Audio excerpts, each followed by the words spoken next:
Hello, welcome back to Salty Sunshine. I'm your host, Lisa, waking up fresh on this weekend with daylight savings time. We're going to have more light in the afternoon and darker in the morning, which I appreciate. I thought we were getting rid of daylight savings time, but I don't know. It keeps coming back, so I don't know what's going on. But that'll be nice, although I'll be in pitch black darkness to walk the dog at 6:30 in the morning, which isn't great, but I rather have more of the day after work because that's brutal. It feels like 9 o'clock at 6 o'clock. So looking forward to it. There's so much going on. There's so much good TV. I saw a movie, Send Help, with Rachel McAdams. Everyone should go see it before it leaves the theater because it is a theater type of movie. It's much more enjoyable on this big screen. Rachel McAdams, she deserves an Oscar. That movie's amazing. It's horror and comedy done with perfection. I saw two crazy documentaries. I think they're both on Hulu, if I'm not mistaken. They're both about teenagers. One is called The Scream Murders, and it's just insane. It's these two boys, and they get this idea to start killing classmates, and it's just crazy. And Friends Like These is two girls that get the idea to brutally murder someone also in their school. And yeah, I'm a little traumatized. Those are two docs. If you're interested, you can go watch. I also noticed The Night Manager. I love that show. It's on Netflix. There's the third season just came out. That show is amazing. If you like thrillers and action, it's really good. It's a really good show. And of course, Love Story. I just posted an article. I read this article in Star Magazine about Love Story. Everybody's talking about it. Everybody's saying, take us back to old New York, which, yes, me too, please. The 90s era is calling, and I want to go back there. It's so good. There's conflicting stories, obviously. The show doesn't portray everything accurately, but it seems to be more accurate than most Ryan Murphy docs that I've seen. I don't like Ryan Murphy. I hate that he botches up and just pretty much makes it complete fiction. This one seems to be more accurate, which I love. It's just crazy how they got married in that tiny, tiny shut church with no electricity. That was kind of fun. And it looks so small. I don't know how everybody fit in there and hot. I love the last episode. The mom obviously had an instinct that this life was not good for her daughter, and mothers know best. And she probably should listen to her mom because, I mean, that poor mom, not one but two daughters. It's great. And then the poor sister that was left behind because it was Carolyn and her twins, her set of twin sisters. So the poor twin sister is left behind with all this tragedy. It has been like 27 years, so they've never come out and talked about it. Apparently they did sue the estate because they blame John for not having proper experience to keep putting these people on the plane. And I think she even asked him never put two of my daughters on the plane together, and he did. So I think from what I've heard, they got a big settlement, like 15 million, and maybe they signed an NDA and that's why they can't talk to the public, but I don't think they would want to talk to the public anyways. They don't seem like those type of people. But yeah, the show's so good, and apparently it's the most watched show in Hulu history. So everybody's loving it. And what else? The Actors Awards that used to be SAG Awards is now on Netflix. And Paige DeSorbo hosted the red carpet. I think Paige does so much better without Hannah Withard. No offense, Hannah. I love Giggly Squad. But I feel like when they host things together, they go on a show together, it's too much. They talk over each other, or Hannah talks over Paige more, and everything's a joke. And I don't know, it's just not, some things don't translate. The way they talk on the podcast doesn't translate to hosting or stuff like that. But I think she did good. I think she looked beautiful. Thank God her frozen chin didn't affect her job. I know she got Botox, and it's so crazy. You know, she went to someone really expensive in New York, and if that person can botch up her face, anyone can. So it's very scary to go get procedures like that, and even they can mess up your face. So Harrison Ford got the Lifetime Achievement Award. He's 83, and I love seeing him and Calista Flockhart on the red carpet. They're married. They're still together. They got married in 2010. They met at another award show, and he's 83 and she's 61. It brings back so many good memories. I don't know if you guys remember, Calissa Flockhart's big show was Ally McBeal. And that show, dare I say, is one of the best shows ever made. I was obsessed with that show. I was so invested. It was such a good show. I don't know. I know she's been in other shows since, but they haven't hit the same. And I don't even think I know what they are, if I even saw them. That was the best show ever. And I don't know why they didn't recreate something else really good with her, because that's wild. But they're such a cute couple, although they do have a big age gap, 61 and 83. So I guess that means 16 years ago. Yeah, I mean, I don't know. He's so cute though, and they look like they have a really good relationship. And then Dax Shepard didn't show up even though his wife was hosting, and he says he was preparing for his colonoscopy. And everybody's saying, oh, there's trouble in paradise. Why can't you reschedule? You guys are famous. Doctors will come to your house and do house calls. This is a ridiculous excuse. I don't know. Maybe he just didn't feel like going and he already had this planned and he's like, I don't even want to go. Why am I going to reschedule this? It's the whole thing. So I don't know. I don't think it's a big deal. He did announce that he is writing a memoir. This is the day of memoirs and documentaries and memoirs are running vampant. It's just crazy everywhere you look. I have a list of memoirs of people that are writing them that I'm definitely going to read. So Dax Shepard says he's writing a memoir and he's going to detail his childhood sexual abuse, which is terrible, but he's been working on that. And then other memoirs on my list, Michael Douglas is writing a memoir, Liza Minnelli, and Kirstie Alley. I'm all over that. I love it, especially Liza Minnelli. And Michael Douglas has a great story too. All of them. I'm obsessed. So I'll definitely be reading that. And speaking of books, I saw on TikTok, so Bethany Frankel came across this girl and her page is called Bridesmaid for Hire. She actually has a business that people hire her to be a bridesmaid. I guess to fill in, maybe make an odd number even, or if you don't have that many people. I don't know, but that's an interesting job. I've never heard of that. So she wrote a book, and the book is named Always the Bridesmaid, and then it's crossed out and it says Finally the Bride. So I think she self-published the book and she had a book signing. So she made a TikTok and she said, my family flew out or came out and I showed up at my book signing and not one person showed up. And Bethany saw it, Bethany Frankel, and she reposted it. And she had the girl send her the book and she said, listen, she was super vulnerable. This is a fun book. Everybody go follow her and go buy the book. And I love that she posted this because I once had to go to a grocery store to sell my cookies. No one showed up, or her book or her cookies. I don't remember, but it was a flop and she knows the feeling. So Bethany supported her and got behind her. And I thought that was so cool. The girl was elated. I wonder how many books she sold.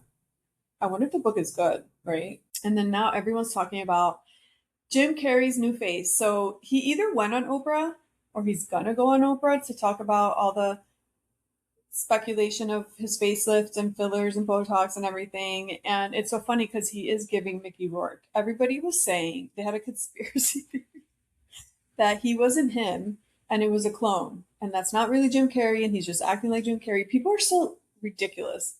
Obviously it has to be him. No one's gonna go through all that for what? It is Jim Carrey. He looks like a woman and he's giving pillow face, that plumpy.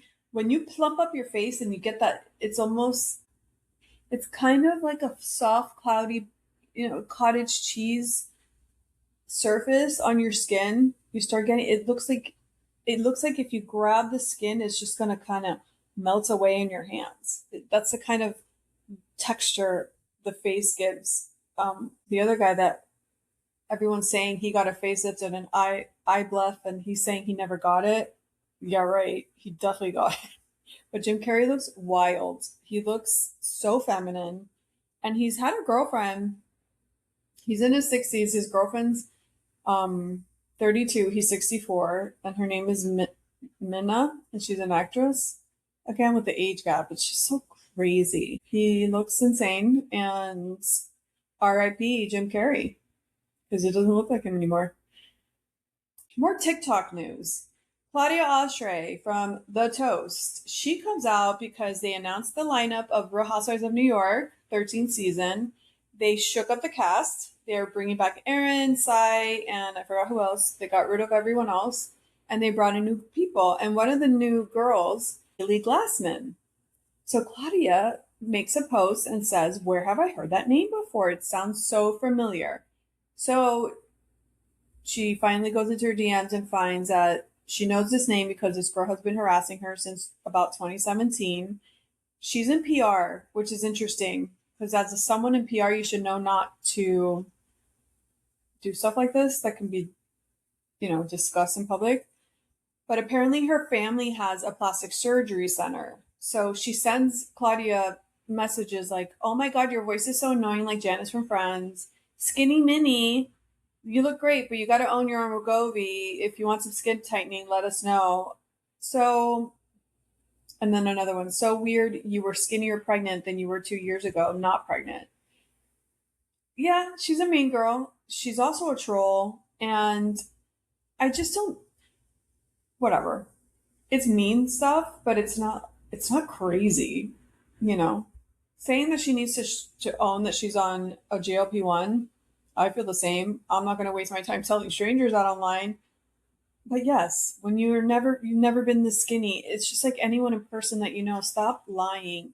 It is, everyone's like, "It's none of your business." HIPAA, it is everyone's business that has eyes. People that have eyes and have common sense don't have to pretend they don't see what they're seeing. If you've never been skinnier than a certain weight and all of a sudden you are, everyone knows what's going on. It's just annoying. But anyways, she's a troll. And then Claudia talked about it on the toast, and she said, "I don't want her to get fired. That's not why I posted it. I just thought it was interesting, and I remembered who she was." And then other people are saying, "Well, Claudia deserves it because, back in the day when Claudia got canceled and the Morning Breath, whatever, got canceled because they found old tweets of Claudia when she was in her teens saying stupid stuff." But since then, there is a difference because Claudia felt bad about it. She was a kid and she apologized. So it's not the same as this girl, Haley, that she's doubling down and she said that Claudia's lying and she made the messages up. So she obviously doesn't find anything wrong with what she said. So it is a little different. But yeah, that was interesting and funny. She's definitely going to make for good TV, everyone's saying. But see, that's why, like what they did to Jill Zarin on the E channel with the reboot Golden Years, they shouldn't have fired her because just like they shouldn't fire Haley Glassman. Let people be who they are and just let it play out.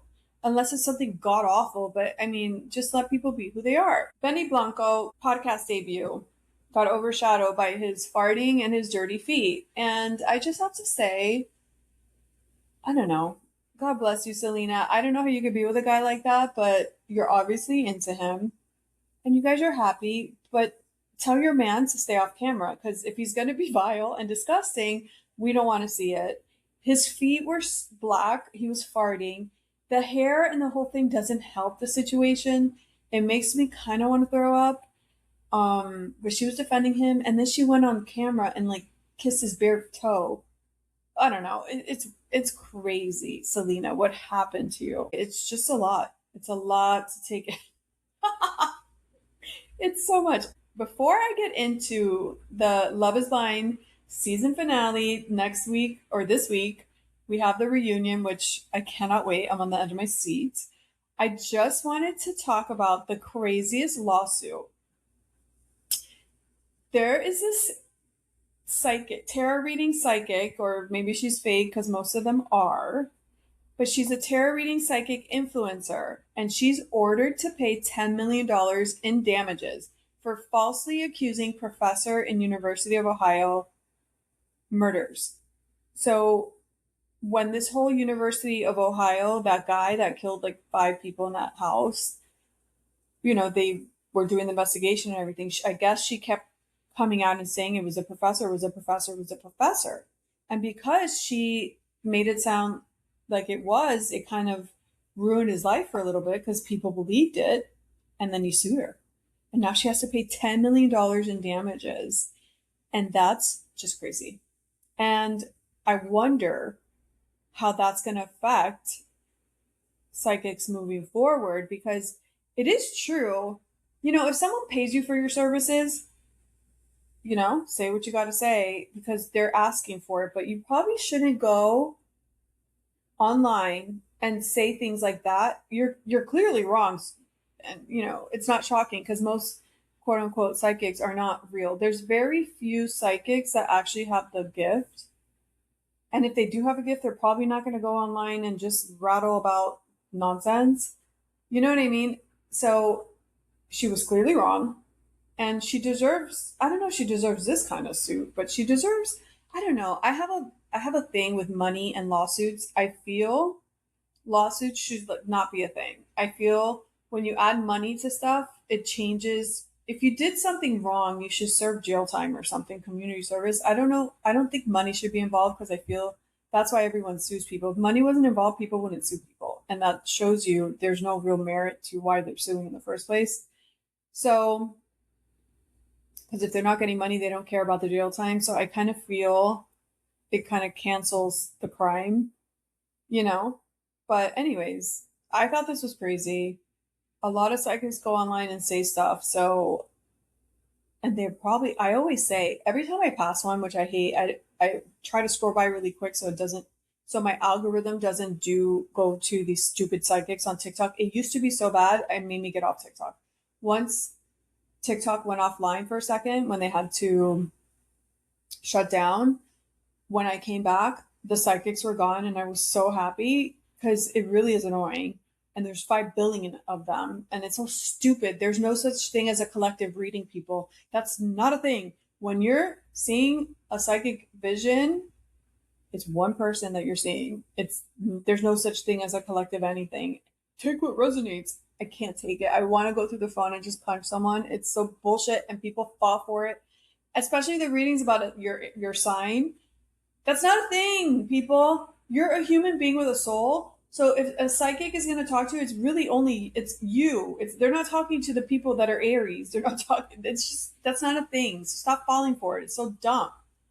Anyways, um, but yeah. So I hate when I see them online. So when I do see them, I do see people talking all the time about, I don't know, if there was a hurricane, if there was a flood, if there's some sort of war or conflict or political stuff, and they say an outcome, I don't do it because I don't want to get in the algorithm, but I always say, I want to come back to this once the truth comes out, because I know they're wrong. They're likely not right. And then what do they do with that? Do people realize how many things they say that aren't true? So, anyways, $10 million. I don't know if she has $10 million, but yeah, it's just crazy. On February 27, a federal jury ordered content creator Ashley Gillard, known online for theorizing about high profile unsolved murders, sometimes by consulting tarot cards, to pay University of Ohio professor Rebecca Schofield $10 million in damages for her claims. According to the initial complaint filed by Schofield against Gillard in 22, the content creator made a series of posts on TikTok in November 2022 claiming that Schofield was responsible for the murders of 4 University of Idaho students. The gripping case, blah, blah, blah. Gillard also allegedly implied or indirectly stated that Schofield had been involved in a romantic relationship with one of the murdered victims. Oh my gosh. She just made up a full-on... This is interesting. This is definitely interesting. I've never heard of a case like this, but they should be held accountable. I don't know about $10 million, but they definitely should be held accountable. Let's talk about Love is Blind Ohio finale. I always skip through the wedding prep, the trying of the dresses, the trying of the tux. It's so utterly boring.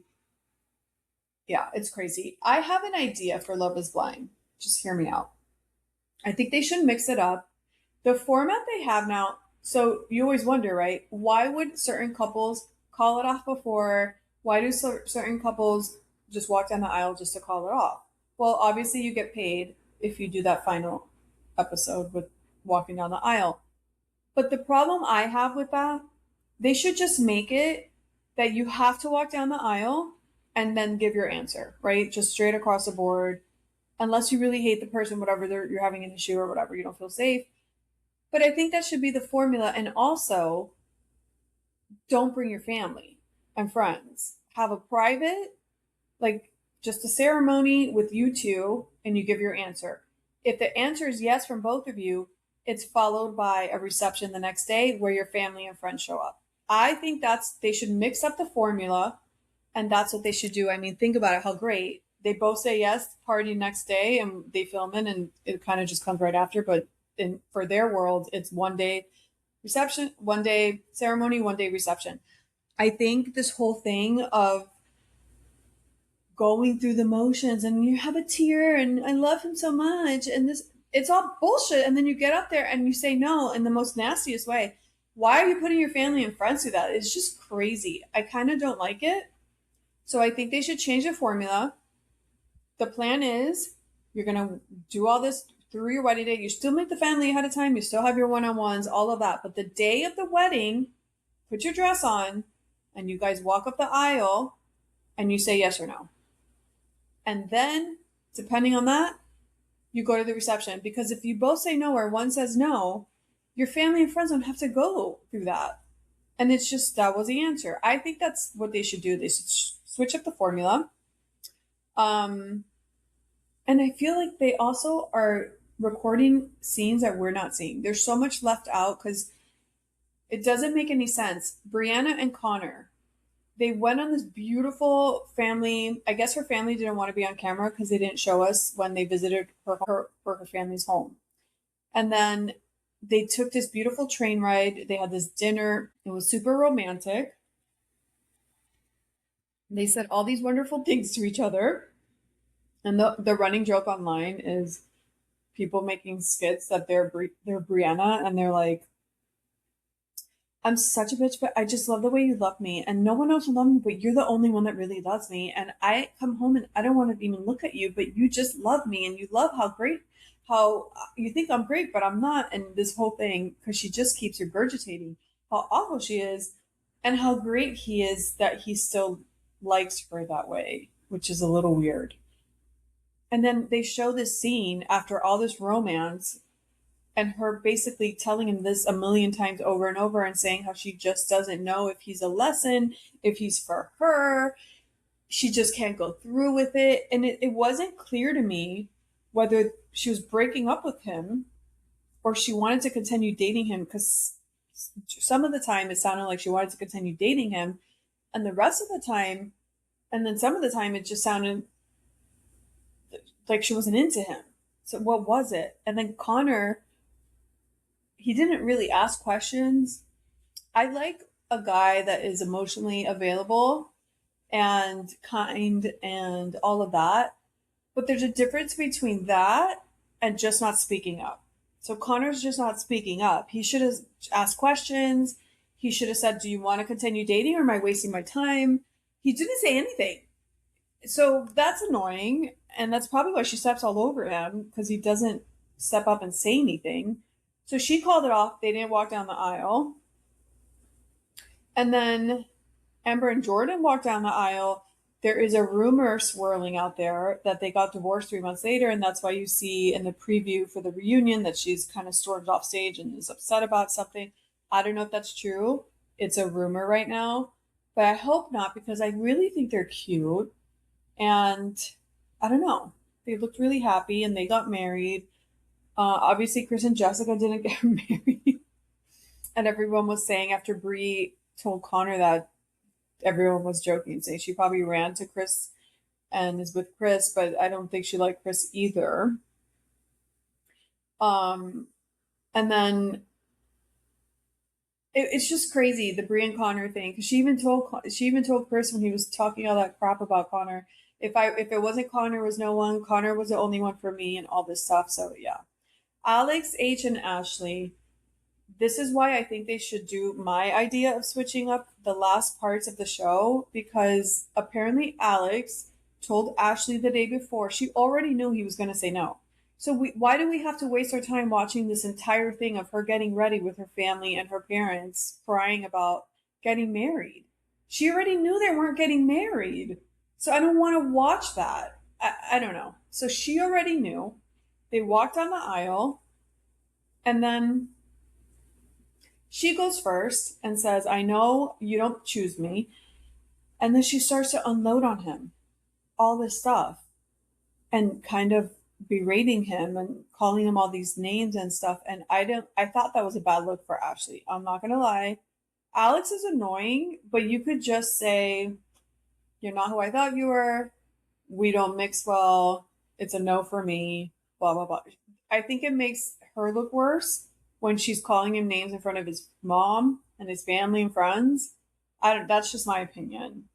Um, Before he went out, he did the word salad vomiting, and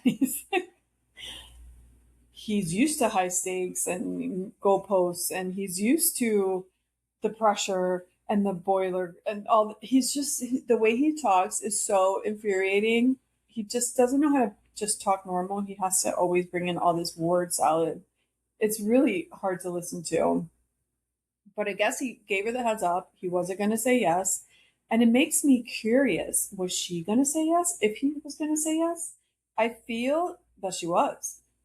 And then she probably just got upset because he told her right before the night before. And then she showed up hot and heavy the next day. Um, yeah, I think she was going to say yes. I think if he would have said yes and he alluded to that, she would have said yes. That's my opinion. I don't think she's as tough as she comes off. I think he gave her no choice, even though she deserves better than him. But I do think she would have gone through with it. His mom was pissed.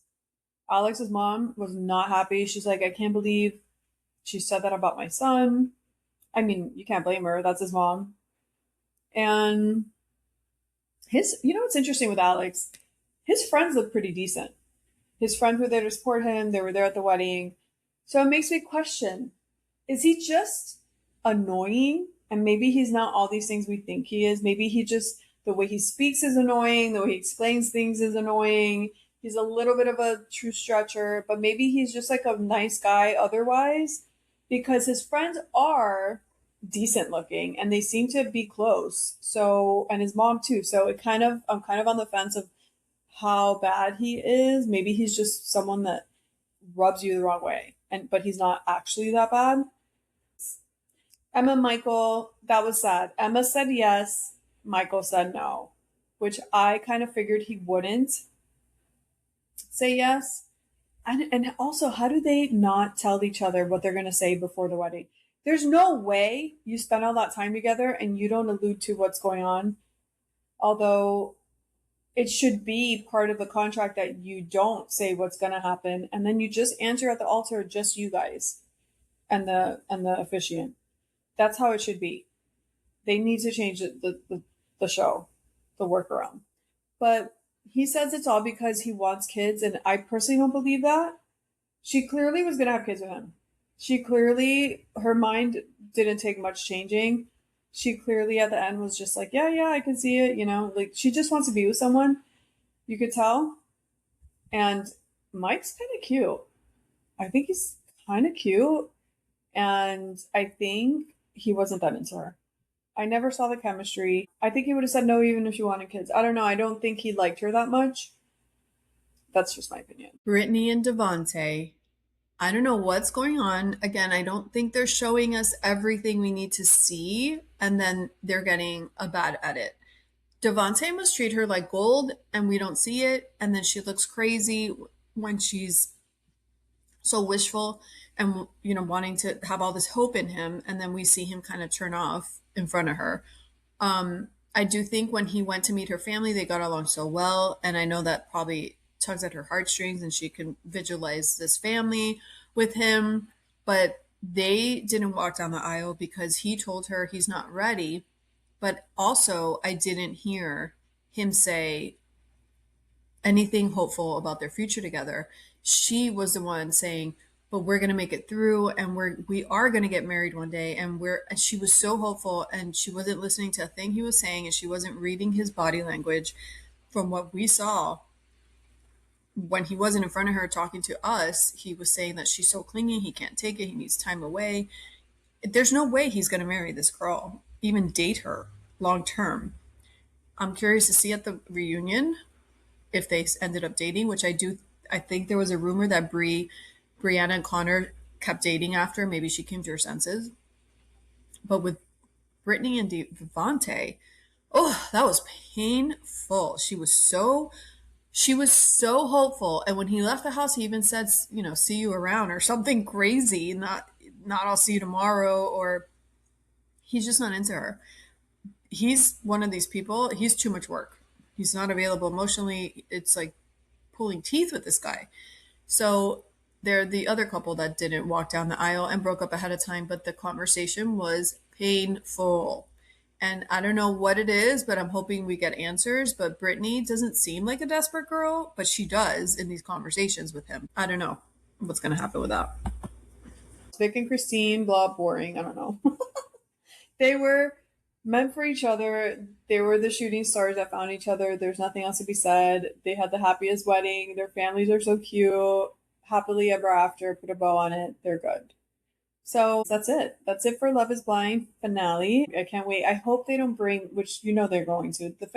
The reunion always sucks because Nick and Vanessa don't ask the right questions. They spend too much time on dumb topics. They don't ask the right questions and too little time on other topics. Then they bring old cast members from old seasons and they spend bullshit time on them and nobody cares. So I'm not expecting much, but I'm hoping, I always hope for the best and expect very little. But I can't wait, and I'll talk about it on Wednesday when it comes out. I'll be back and we'll talk about it. So that's all I have. Be your best selves, and I'll see you next time.